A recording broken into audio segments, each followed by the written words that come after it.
good-paying manufacturing and construction jobs across the country and strengthen our economy.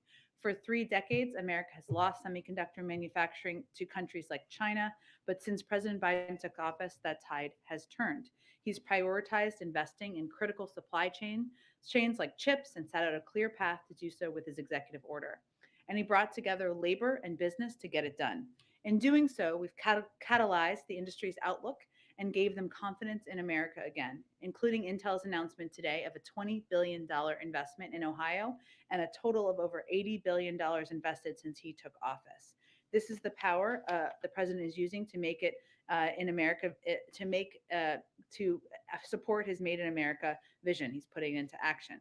Those sorts of investments have never been more important, particularly as we see a global shortage of chips driving up prices of cars right here in America. As we know, it counts for about 1/3 of the inflationary pressure, with auto prices contributing as a big part of that. Today's announcement is just the latest progress in our efforts to ramp up domestic manufacturing, tackle near term bottlenecks, especially with critical goods like semiconductors.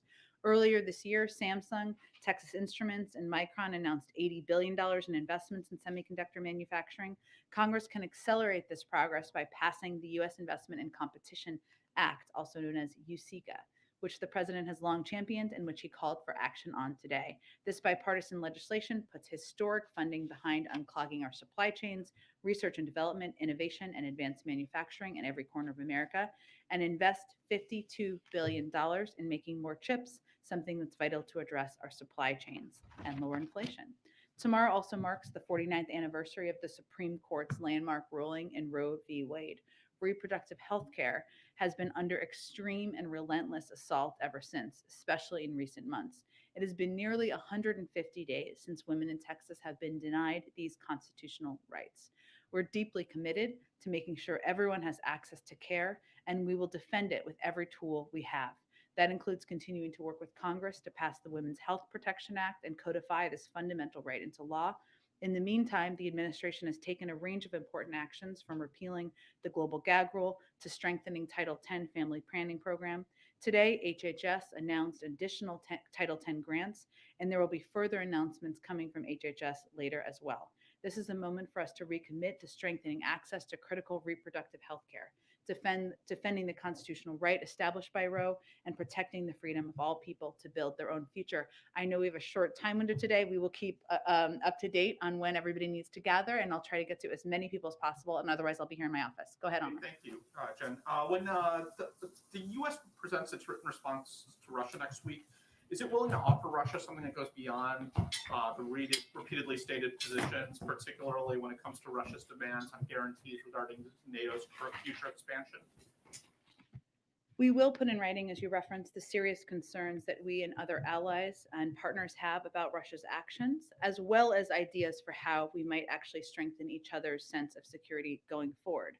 There are several steps we can take that are being discussed. All of us, Russia included, to increase transparency, to reduce risk, to advance arms control, to build trust. We're coordinating with our allies and partners, and we anticipate that Secretary Blinken and Foreign Minister Lavrov will meet again to continue discussions. And the president obviously is regularly briefed every day by his team, but will also be engaging with them tomorrow or over the course of the weekend as well.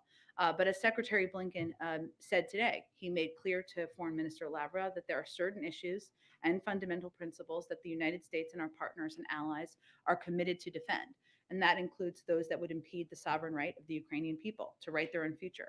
There's no trade space for there, none. And we've said from the beginning that there are certain proposals that will not be viable. But we will, of course, be responding, as you noted, and I expect the president will continue to discuss that over the next couple of days with his team. I wanted to ask another foreign policy question. The strike in Yemen today, 70 people are dead after the Saudi-led coalition strike. National Security Advisor Sullivan immediately condemned the recent Houthi strike. What's the administration's immediate reaction to this strike? And does this prompt any reconsideration of weapon sales to Saudi Arabia? I don't have any prediction of that at this point in time. Obviously, we have a long history of a relationship with Saudi Arabia, one where we raise issues where we have significant concerns on human rights. and on a range of issues, and one where we have had a long security relationship that has been in the interest of the United States. In terms of this specific strike and a reaction, obviously, anytime there's a loss of life, of innocent lives, that is a tragedy, and we are mindful of that and focused on that. Obviously, our focus and the president's focus, which is from the very beginning, he established new interim guidance concerning the United States use of military force and related to national security operations. That's how we operate here as the United States, which I think is reflective of his view. But certainly, the loss of life is always a tragedy. And again, if there's anything new on our relationship, I'm happy to get that from our national security team. And just one last domestic on tax season. With reduced staffing levels, less funding authorization from Congress, and IRS already tasked with distributing funds for several pandemic relief programs. Many 2020 refunds haven't been processed. How is the administration preparing to ensure that this year's tax returns will be processed in a reasonable amount of time? Well, I would first note that a lot of this predates this administration, and you touched on that, but I think that's important for people to understand. As the Treasury Department and the IRS have said, the IRS right now has an unacceptable backlog, and that customer service that people are receiving is not what the American public deserves. And the president is very mindful of that. Many of those challenges are related to the pandemic, but also due to years of underfunding from Congress. The agency has not been equipped with the resources it needs to adequately serve taxpayers in normal times, let alone during a pandemic.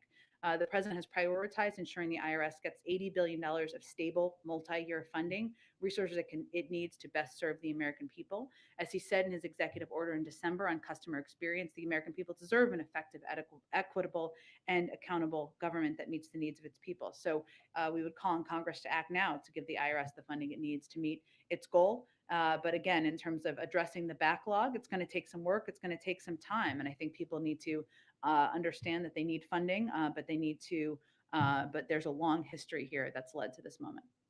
Go ahead. Thank you, Jen.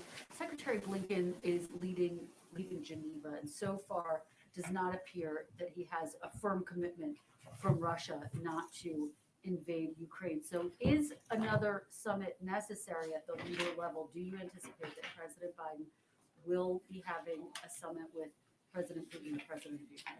Well, let me first say that Secretary Blinken, as you mentioned, met in Geneva today with Foreign Minister Lavrov to share our serious concerns with the situation. He warned Russia that we are prepared to respond to any Russian invasion of Ukraine with swift and severe consequences, along with our allies and partners. We're also ready to continue dialogue and diplomacy. Ultimately, this has always been putting the choices up in front of President Putin and the Russians, right? It is up to them to decide which path they are going to choose. Secretary Blinken also conveyed we didn't expect any breakthroughs to happen today, but we are on a clearer path in terms of understanding each other's concerns.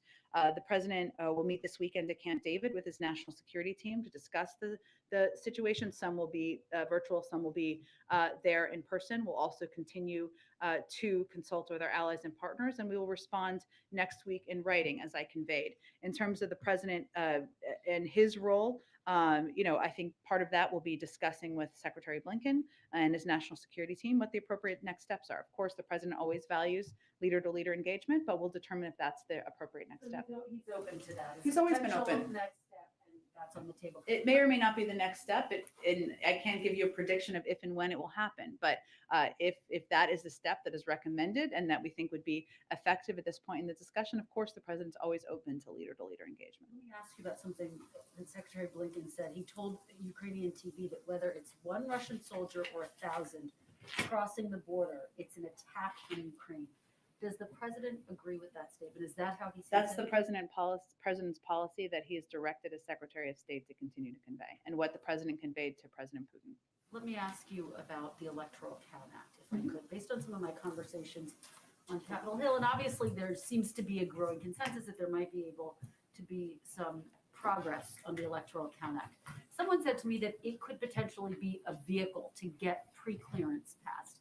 Is that something that this White House thinks is a possibility, is a likelihood? Is that what the president's going to be pushing for? I don't have any prediction of a process or a vehicle.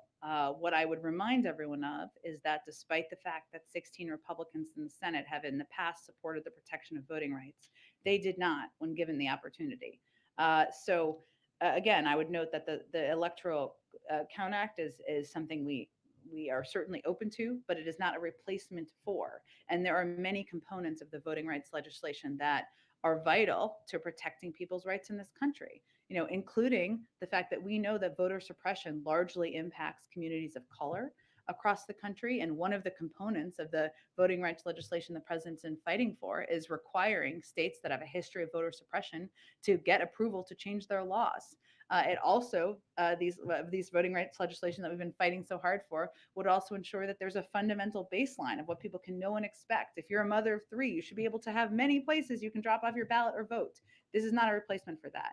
In terms of a vehicle or what's possible, I don't have anything on that to read out for you. Just very quickly, it seems like there are going to be some discussions during break between lawmakers, bipartisan lawmakers, about the Electoral Count Act and where they can find consensus on this. What can we expect the president's role to be, given that he's been very clear he is going to be taking a new strategy as it relates to reaching out to the American public? Well, the president can walk and chew gum at the same time. I think what people can expect is that he's going to spend more of his time engaging with, talking with the American people and talking about how far we've come and where we need to go from here. He also has a very talented and experienced team that's already engaged in a range of conversations with Congress. But I can tell you from spending a lot of time with the president and in the Oval Office with him that sometimes he just picks up the phone and calls a member of Congress or a senator when you're sitting there. So no one's suggesting that he's not going to engage with members. What we're conveying and what you heard from him the other night is that as you look at the time he's going to spend over the next couple of months, it's not going to be hours and hours behind closed doors in the Oval Office. Go ahead. Thank you, Jen. Why would the U.S. agree to submit written answers to Russia, given that it could undermine or be used to discredit the U.S. negotiating position? And is the U.S. asking for any written responses from Russia? Well, no one sees it that way from the U.S. negotiating team or from our partners and allies around the world. I think what we're engaged in here is seeing what's possible as it relates to diplomacy. And as I noted, it's not written answers like we're filling out a Q&A. We're also going to convey what our concerns are and reiterate a number of the strong statements you've heard the president and Secretary Blinken convey very publicly. So this is just a part of the diplomatic process and diplomatic negotiations, and has been a standard part of the process often with countries and nations where you have agreements, but also disagreements. Does the president have a plan to evacuate Americans from Ukraine? I know there have been a range of reports out this morning, which is probably why you're asking, Jackie. I will say that one, we are already at a level 4 travel advisory for Ukraine for COVID and have advised that U.S. citizens have been advising that U.S. citizens should be aware of reports that Russia is planning for significant military action against Ukraine. We do conduct rigorous contingency planning, as we always do in the event of any security situation deteriorates in any country around the world. The State Department does that assessment. I would point you to them for any predictions or previews of any steps they may take. Is there any effort right now to get a handle on how many Americans are in Ukraine? Because I remember with Afghanistan, that was sort of an open question. Is the dynamic different this time? It's an open question around the world. We don't put a chip in Americans when they go to countries around the world and track their movements. People can register with the State Department. That's something they do, or they may choose not to register. Or there might be people in any country around the world who are dual citizens who haven't lived in or have never lived in the United States. But the State Department would certainly have the number in terms of Americans who have registered with the State Department. And then, is the president aware that he was caught on a hot mic yesterday? And why does he appear to be dismissing the idea of proactive deterrence? Well, the president certainly does not dismiss that idea, considering he has taken a lot of steps, including supporting and approving the several sanctions that were put out by the Treasury Department just a couple of days ago. I would note that the United States has delivered more security assistance to Ukraine in the last year than any point in history. In the last year alone, we committed $650 million in security assistance to Ukraine. In total, since 2014, we have committed $2.7 billion. These deliveries are ongoing, including today. There's more deliveries coming. In addition to traditional security assistance, such as the Ukraine Security Assistance Initiative, the president has authorized the Presidential Drawdown Authority to expedite lethal aid and meet Ukraine's emergency defense needs. We've also utilized third-party transfers authorized by the State Department, allowing U.S. allies and partners to provide U.S. origin equipment from their inventories for use by Ukraine. Specifically, the State Department has given the go-ahead for 3 NATO allies to rush anti-armor missiles and other U.S.-made weapons to Ukraine. And finally, in identifying additional equipment held in DoD inventories that can be delivered under the Excess Defense Articles Program, among other mechanisms, we recently notified Congress of our intent to deliver M17 helicopters. So I would say the president is hardly waiting. Actions are pretty clear on that front. And I want to ask you about something that you said yesterday. Sure. You told me in response to it was a Ukraine question. It's important to remember who the aggressor is here. The aggressor is Russia and Putin. They are building up military troops. They are pushing out misinformation in Ukraine. So why does it seem like U.S. officials are so concerned about being seen as escalating things if Russia has created this whole crisis? Because I think we want the American public and also the global community to be clear-eyed about propaganda. And they are pushing propaganda about Ukrainians. Certainly there's propaganda pushed here in the United States, but this is about a potential foreign conflict. It's about the buildup of troops by one power that is a much larger military power than the other on the border. And we want to be very clear with the public about the realities and the facts. One final question on a different topic. Yeah. On crime, yesterday the Manhattan DA clarified his memo about downgrading certain crimes, and he said armed robberies, for instance, will be prosecuted as felonies. Violence against police officers won't be tolerated, clearing up some of the confusion around how that office intended to prosecute crimes. Does the White House have a reaction to that, or welcome that kind of clarification, given that these questions do keep resurfacing? I don't have any reaction from here to the decisions of a local district, I think a district prosecutor or district attorney, DA. I would say that the president, and he'll talk about this, he'll talk about crime. You asked me about this yesterday, but I think can expect to hear him talk a little bit about crime during his remarks later this afternoon. The president believes that no one in this country should worry about whether it's safe to ride the subway or the bus or go to work or walk home at night. And that's why he's put more cops on the beats, that has stepped up efforts to get illegal guns off the streets and invested in proven community anti-violence programs. Also why he's doubled federal support for community policing with $300 million more for cities, plus another $700 million more to bolster federal law enforcement. We've been working with mayors and local leaders on this, but I think the president's record, his commitment, speaks for itself. Go ahead. First, just a quick follow-up to what you said about the U.S. agreeing to put a response in writing. Are you saying that the world should not view that as the United States making a concession to Russia? I think you should see what it has to say, but it's part of a negotiation. We've been very clear about what we are not negotiating on, which is the sovereignty of Ukraine, which is this question that is continuously raised about Ukraine's right to pursue joining NATO. That's up to NATO countries to make that decision.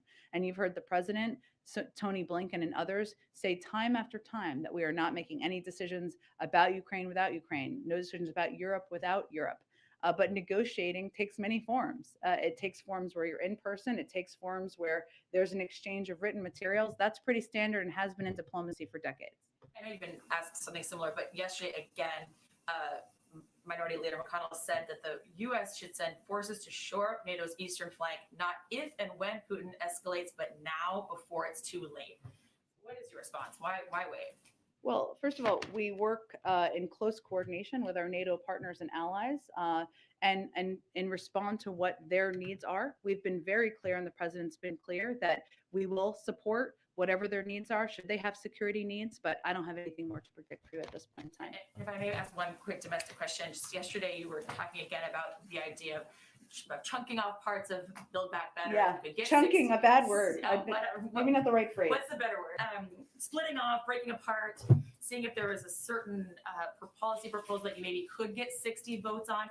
Anything else you can tell us about which policy proposal you guys might feel hopeful about. Is it universal pre-K? Is it paid sick leave? Where do you guys feel like you might actually be able to get 10 Republicans? Well, you tell me. Is there a proposal where there are 10 Republicans? I'm not aware of one. Maybe there is. And there are some senators who have been out there saying they support different components. I know Senator Romney has said he supports or is open to some component of the child tax credit. He's not the only one. Are there 10 Republicans they can get to support that? Great, let us know. We're happy to have a discussion about it. That's not what the president was talking about the other night. What the president was talking about is getting as much, although we're very open to that, but what the president was talking about is we have 50 votes in the Senate. We're going to get as much, a big mountain-sized chunk, whatever you want to call it, as much as we can of the Build Back Better agenda that we can get 50 votes for. There is clear agreement on some key goals, right? Lowering the cost of childcare, negotiating the price of prescription drugs, lowering the cost of elder care, making sure the wealthiest Americans and companies have to pay more, and the unfairness of the tax system. So what we have to figure out is how much of that we can get and get approval for. It sounds like your focus is still on a reconciliation partisan package. Absolutely. It's not that it's not, but you tell me, or I know you covered the Hill before, but are there 10 Republicans who are supporting? We'd be happy to. We don't actually, it's kind of a mystery. Trump was up there talking about well, listen, if there are 10 Republicans who want to come support the child tax credit or something else, great. They're welcome. Let's have a conversation about it. But that's not, I don't really know why, none of us know why they're ceding the ground on supporting the lowering the cost of childcare to us, but so far they have. Go ahead. Thanks, Jen. Over the weekend, insurers started paying for at-home tests, or you could apply for reimbursement. But Medicare is not. I know that Medicare recipients can go through their doctors, and some through Advantage programs can get reimbursement, but broadly, members of the program can't. And I'm wondering why not. This seems like a group that you would most want to sort of be vigilantly testing before going to gatherings, as they're elder and therefore most at risk for COVID. And especially since you said yesterday that you had all the money that you needed to fight COVID right now, why isn't the government paying for these tests? Well, first, there are a couple things that are happening. You kind of glossed over some of them, but let me give you some specifics. So state Medicaid and CHIP programs are required to cover at-home COVID tests. CMS has also issued guidance to states to effectuate this requirement under Medicaid rules. There are a lot of people who are eligible for Medicaid out there, just to be clear, and CHIPS program.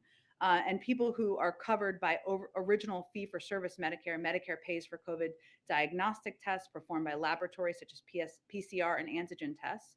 For Medicare, we're also continuing to explore the best ways to provide critical resources that will keep Medicare beneficiaries safe and healthy, as you touched on. So in addition to PCR tests, rapid PCR tests, and rapid point-of-care antigen tests are available at 20,000 sites across the country. We've also sent 50 million out to community health centers and rural health centers, but we're also exploring a range of options. So I'm not ruling anything out, but I just wanted to note there are a range of ways that different forms of insurance, even if it's not traditional private insurance, have been covering not just in doctor's office, but also at-home tests as well.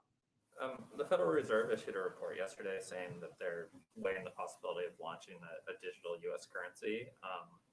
They said as part of the report that they were asking for public feedback and would be engaging with lawmakers. So I know that you normally defer to the independence of the Fed, but this is an instance where they're openly soliciting sort of advice and consultation. And so I'm wondering, this is something that could impact our competition with China. It could have an impact in many ways on especially low-income Americans. So does the president, does the White House have an opinion on this sort of question? I think it's unlikely we'll weigh in from here as much as they've asked for public comment, but I can certainly check with our economic team and see.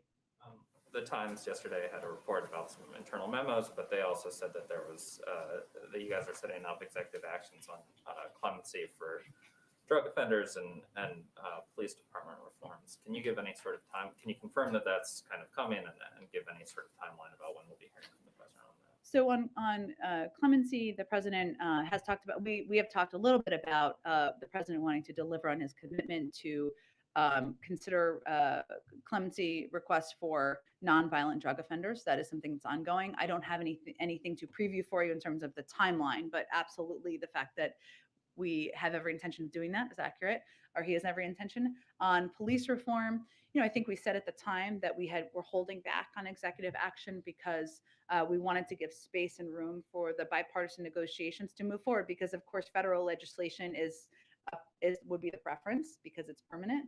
But we have been considering and looking at. I don't have anything to predict for you in terms of the timing, but we have been and are looking at that through the policy teams. Go ahead. Thanks, Jen. The president on Wednesday, when he was talking about keeping schools open, referenced the tens of billions of dollars that were sent out in the COVID rescue plan. And he said that not every district has used it as well as it should be used. What states or school districts is he referring to there? Because he's talked about this now twice in the last couple of weeks. Sure. Well, thank you for that first, because it's freezing in here, I think, as everyone can confirm. But I would say, Karen, so one, what people should understand first is 98% of schools are open currently. It fluctuates a little bit, but 98% as of today. School districts, for the most part, are spending federal relief funding by and large across the country. Part of what the president's message he wanted to hammer home when he spoke the other night, and as you said, he's talked about this a little bit, is to spend the money right now for any school that has some left, or maybe some haven't spent all of it. And I'll get to that in a moment. And it's important for any of these school districts to know that different school districts spend it in different ways. So in DeKalb County in Georgia and Desert Sands in California, they're investing in safety measures like ventilation. Cut Bank School District in Montana are increasing pay and providing bonuses to help retain educators and staff. There's lots of ways to use it and spend it for those who haven't done it. But we're continuing to exert pressure anywhere that hasn't. So in terms of an example would be Florida, where they have done little to distribute money, to little to no steps to distribute money to state across the state and to school districts. Now, part of it is you have to write a plan for how you're going to keep schools open to get the third tranche of money, and some have been delayed in that. But right now, that's an example of a state that could do more. You just said, we're exerting pressure. How is the White House, obviously this money goes out to states. Yeah. But how is the White House exerting pressure? The Department of Education is really the primary conduit here, but they have been working and continuously in touch with school districts and states across the country from the beginning. And is there a way from the Department of Education perspective to have a public accounting so Americans can see where that money is going toward, the taxpayer money? We, of course, work to ensure there's no waste, fraud, and abuse, and we are very closely in touch with how it's being spent with states, and I can certainly check and see if there's a public accounting One bill. quick one. It's been 4 days since covidtest.gov has been live. How many Americans have ordered tests so far, and is the plan still to start sending them out next week? Yes, they will be sent out very soon. I don't have an updated number of how many have been ordered. It's changing constantly. I expect we will have more of an update on that hopefully by next week. I know we have to wrap up. Go ahead. On Build Back Better, first, does the White House need this bill to be passed by State of the Union? Is that the goal? Congress kind of needs deadlines. We have not set a deadline on that. We want to get it done as quickly as possible. Does it need to have a different name? Speaker Pelosi suggests that perhaps it does. We'll see. Do you have any ideas? Actually. You guys are all worth it. No, wait, no, I've got a few more. On the Electoral Count Act. Yes. I know you said that the president has many conversations on a wide range of topics with lawmakers on the Hill. But here's the question. It's a bipartisan group right now.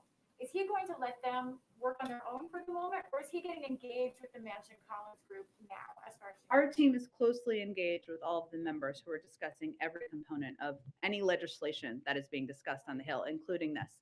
one more, sorry, yeah. one more. 'Cause I'm Wait, probably- no. Let me go to Jeff because I just don't want to run out of. We got to wrap up so you guys can gather. Go ahead, Jeff. Sorry. Thanks, Jen. This happened right before the briefing. A federal judge in Texas has ruled that President Biden's mandate for federal workers to be vaccinated cannot go through. Do you have a reaction to that? Well, first, let me update you that 98% of federal workers are vaccinated. That is a remarkable number. I would point you to the Department of Justice on any next steps as this news, it sounds like, just broke. But obviously, we are confident in our legal authority here. You had an event with Intel today. Is the White House concerned about Intel's presence in China?